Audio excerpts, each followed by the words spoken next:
Driving through these fields and forests, it's hard to believe I'm going to visit a family whose father was gunned down in cold blood at dinner. My four-wheel drive crosses clear streams and continues up into the mountains. Jaw-rattling, bone-jarring, I pass verdant forests and cultivated fields of corn and beans with jagged rock formations jutting into the air. I'm on the road to the beautiful village of Palmital in central Honduras. This tiny village is lost in the remote folds of the Montesinos Mountains. Roaring waterfalls delight visitors, and the cloud forests that shroud the peaks of the Cerro Azul Mayamba National Park are saturated with animal life. These same cloud forests also provide clean water for Palmital village and more than 40 other villages.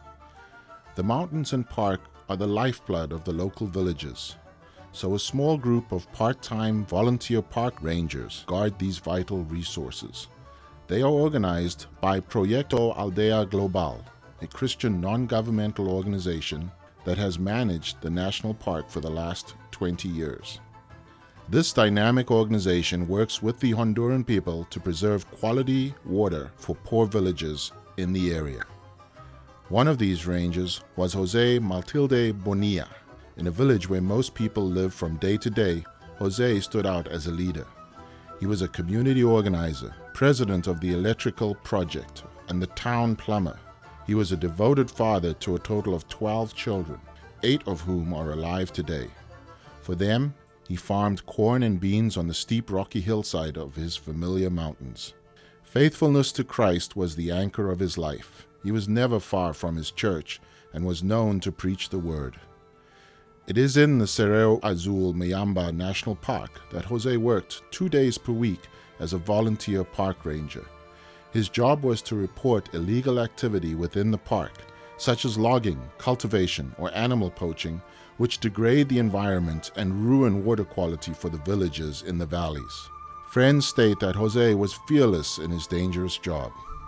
However, some local residents were not impressed with his dedication to parklands, especially when it interfered with their own plans. As a Christian, Jose had clear convictions concerning the significance and well-being of his community.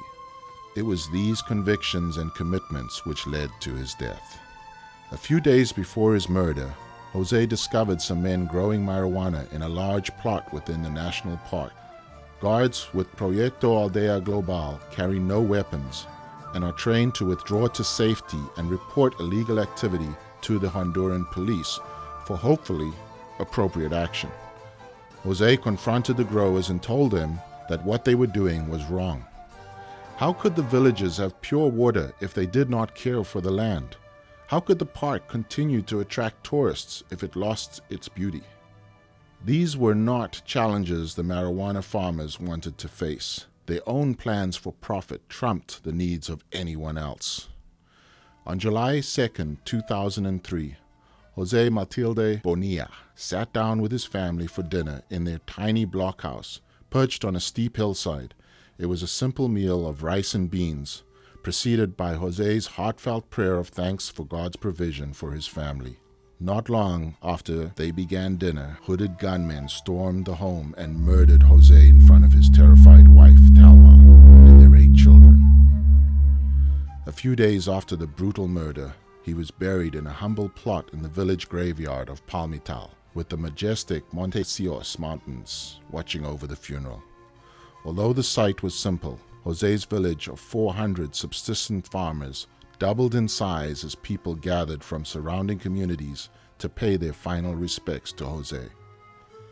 A day or two after the funeral services, the murderers, who even today remain at large, returned to the graveside with a sledgehammer. They swung at the concrete cross which adorned his tomb and desecrated it.